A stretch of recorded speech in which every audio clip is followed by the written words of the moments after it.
Sun cast a shadow, a digital line is coming over the mountain and over your mind.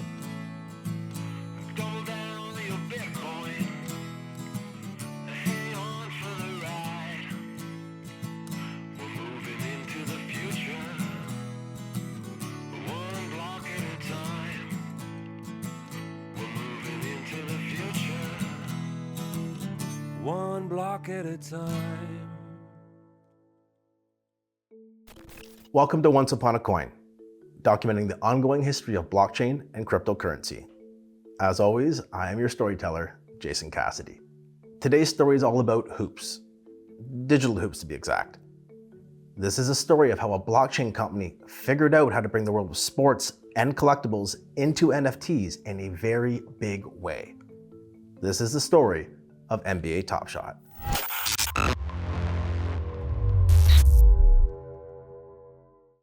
NBA Top Shot is the creation of Dapper Labs. The Vancouver-based company is the same group of people behind the Crypto Kitties mania of 2017.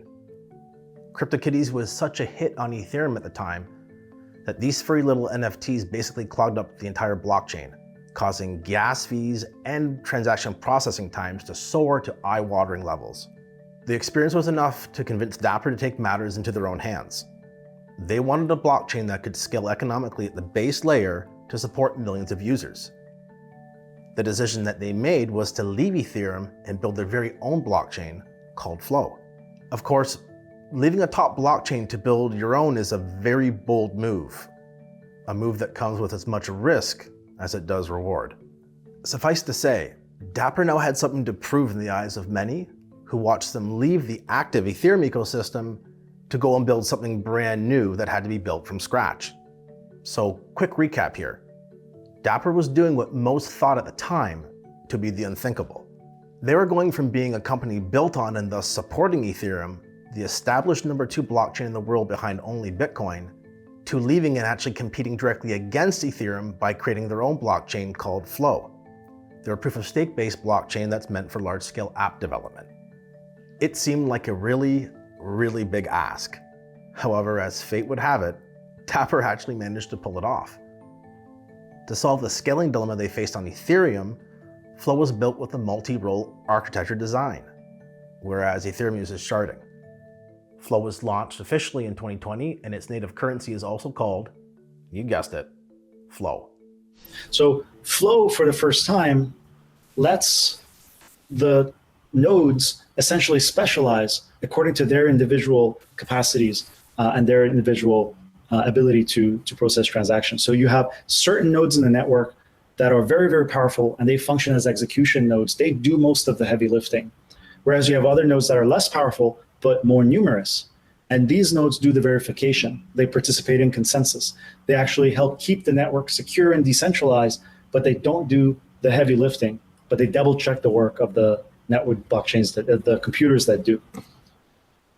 This simple change in architecture is incredibly powerful because it allows Flow to achieve massive improvements in scalability and performance without compromising on decentralization. So Flow can be as decentralized as networks like Ethereum, even more so, without resorting to sharding, without breaking up the network. So, now that we've got the backstory of Dapper firmly established, let's move on to the main course. NBA Top Shot, a licensed digital sports collectible that includes video highlights of various players and iconic plays from the past.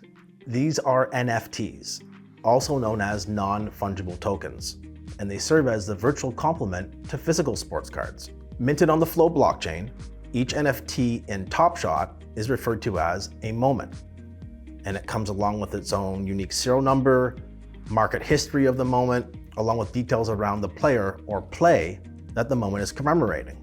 Moments have their own rarity levels spanning from common to fandom to rare and all the way up to legendary, as well as dedicated themes for various collectible sets. Dapper also built its own marketplace for Top Shot, which is where the bulk of market action happens. Of course, to get the rights to a product like this, Dapper had to team up with a pretty big player. Top Shot is a partnership between Dapper Labs, the NBA, and the NBA Players Association. So you can begin to understand and appreciate why Dapper wanted to have a blockchain solution that could handle serious traffic when they had someone like the NBA wanting to do business with them. So, with the Flow blockchain now active and ready to show its stuff, Dapper debuted NBA Top Shot in October of 2020. The company quickly moved to position Top Shot as a premier offering on Flow, ushering in a new era of sports collectibles while simultaneously bringing the first mainstream NFT project to the masses. And how did the public receive Top Shot? Well, they absolutely loved it. Each passing day seemed to usher in a new wave of content about this newest kid on the block. YouTube, social media, mainstream media, heck, even the sporting world was picking up what Dapper was putting down with this new spin on digital collectibles. And because they had the backing of the NBA, the temperature just kept getting hotter and hotter. You see, Dapper did something really, really good here. Whether by design or pure luck, they found themselves in the enviable position of launching a great NFT product with mainstream appeal right at the beginning of what would become the first great bull market for NFTs. The timing could literally not have been any better. Top Shot basically takes the best parts of trading cards and makes them digital. The NBA is well known for kind of being forward thinking and tech savvy and all of these things. And that's they've really shown what can happen when they lean in, because these are really the most important assets to the NBA, right? They're the highlights, they're the most exciting moments of the game. The business problem that NBA Top Shot solves is it lets the NBA be part of the NBA fan economy forever, because as these cards are, there's a marketplace where all trading happens, it's completely transparent, and then as the secondary market grows and evolves, the NBA actually has a direct interest in that, because they get a revenue share from the transaction fees that happen on the peer-to-peer marketplace. And as the hype around Top Shot increased, so too did the sales. Some moments in Series 1, the inaugural NFT release around the 2019-2020 season, went from a floor of $1 US to $500 US in a matter of months. By February of 2021, Top Shot was officially going parabolic, and some truly jaw-dropping sales began to take place.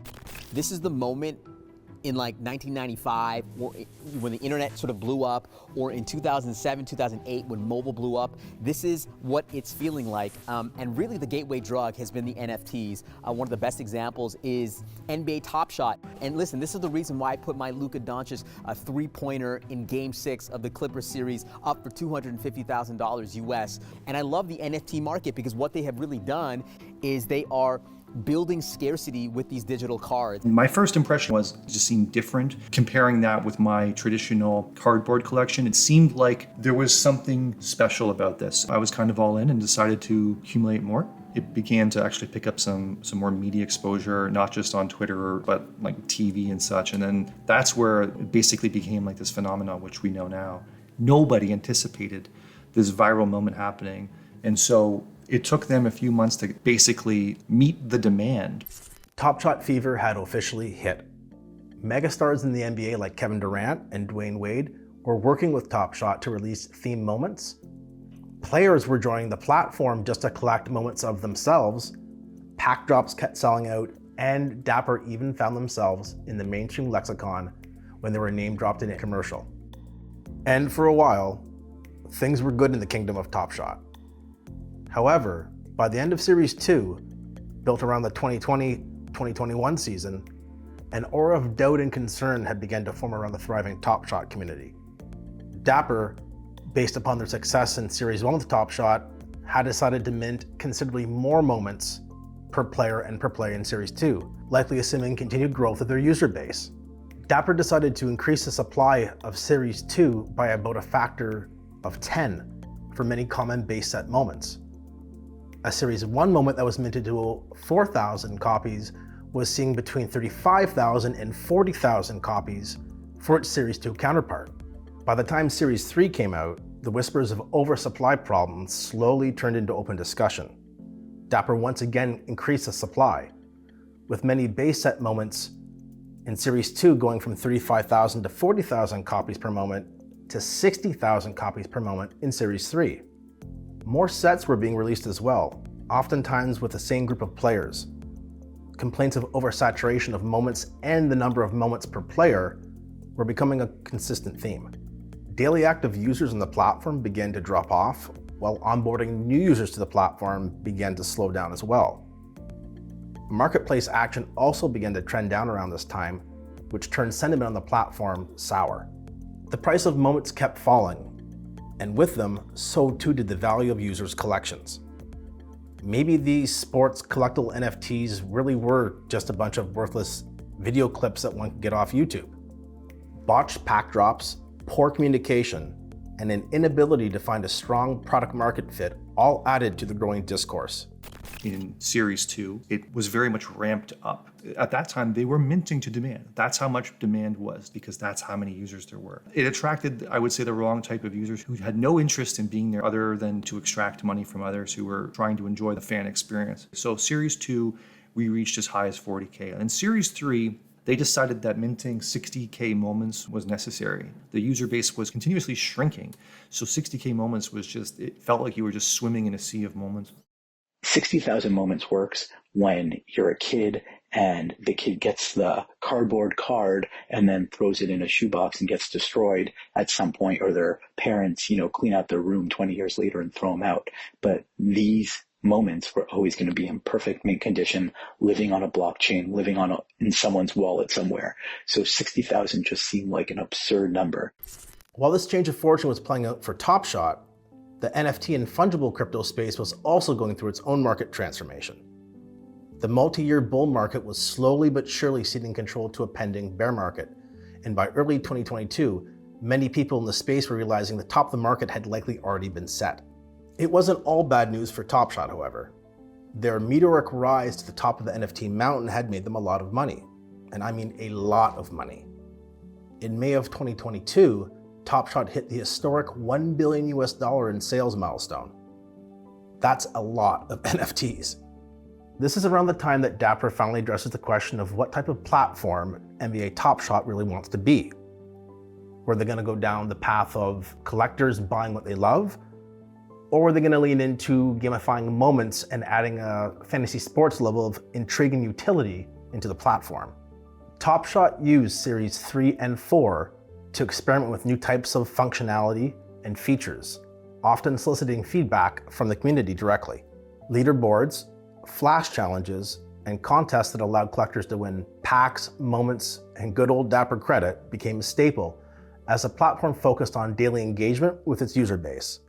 Top Shot moments, are they collectibles or are they game pieces in a larger game? When I joined in 2020, they would be game pieces for some later unannounced game, but until that happened, it was basically just a collectible, which I was happy with. They're not on the hook for constantly giving away things. They've given away quite a bit, by the way. I won a one-on-one with Obi Toppin. That experience just blew my mind. Either way, I think the fundamental aspect of Top Shot should be owning a piece of history. That's cool, to own a piece of that history.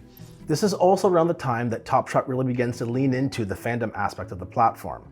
Fans can win access to anything from NBA League Pass subscriptions, official NBA swag like hats and jerseys, tickets to regular season and playoff games, as well as unique fan experiences like dinner with Magic Johnson, cooking classes with Cade Cunningham, and much, much more. In the beginning, Dapper pitched themselves as the future of fandom, or a next generation collectible. They've been successful experimenting with giveaways for unique experiences, sending collectors to the NBA draft, the NBA finals. Dapper can assemble these experiences, and many of them, like tours of certain facilities, you can't buy those types of things. You have to know someone. The best giveaways aren't in the VIP. They're in the core Top Shot product. Entering into Season 5, Top Shot is still going through this evolutionary process of figuring out exactly what it is they want to be. The platform draws in a healthy number of both collectors, investors, and fans that are looking to get access to both fandom and gamification aspects that Top Shot has put together. Believe it or not, Top Shot is still in beta. And no, this is not a joke, as this is probably one of the longest, if not the longest, beta periods I've ever seen for a legitimately successful product like Top Shot. To Dapper's credit though, they've made a lot of progress in Season 5, which is dubbed as Series 2023-2024, which has seen them roll out the long-awaited app, allowing anyone with a smartphone to enjoy the Top Shot experience.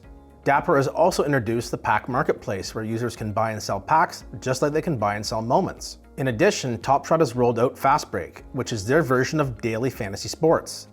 The game is well built and integrates a collector's moments which can be used to win prizes by utilizing their knowledge of the game. Reduced mint counts that are in line with the current size of their collector base, along with improved clarity around sets and pack drops, has seen the platform rebound a bit in terms of market sentiment, and just the pure fun factor of engaging in NBA fandom. Oh, and if you're a fan of the ladies and love the WNBA, well, I got great news for you because Dapper has you covered here too. They actually have an entire product built around it, so I highly encourage you check it out. Perhaps with all this progress being made, Dapper will feel comfortable enough to move Top Shot out of beta in the near future. Now, I happen to be a Top Shotter myself, having joined in early January of 2021, right before the market went parabolic. I was around for the early pack drops, which was an experience unto itself. And with much fewer packs available than fans looking to buy packs, the pack drop was a must-attend experience if you were on Top Shot at the time. Entering the pack queue and waiting to see if your queue number was actually low enough to make the cut and get a pack was a true blast. Top Shot did something great here as they created an environment that had a true sense of both excitement and anticipation. And it's this type of environment that I hope Dapper is eventually able to recreate for Top Shot one day down the road, striking a balance between accessibility for new users and easier to get moments versus exclusivity and scarcity for more seasoned collectors and higher priced moments. And to offer some perspective from someone who probably has way too many moments himself, Dapper has been very clear from day one with Top Shot that this is a long-term play. Reinventing trading cards by going digital is a big ask, and it's probably expected there's going to be some ups and downs along the bumpy road to mainstream acceptance.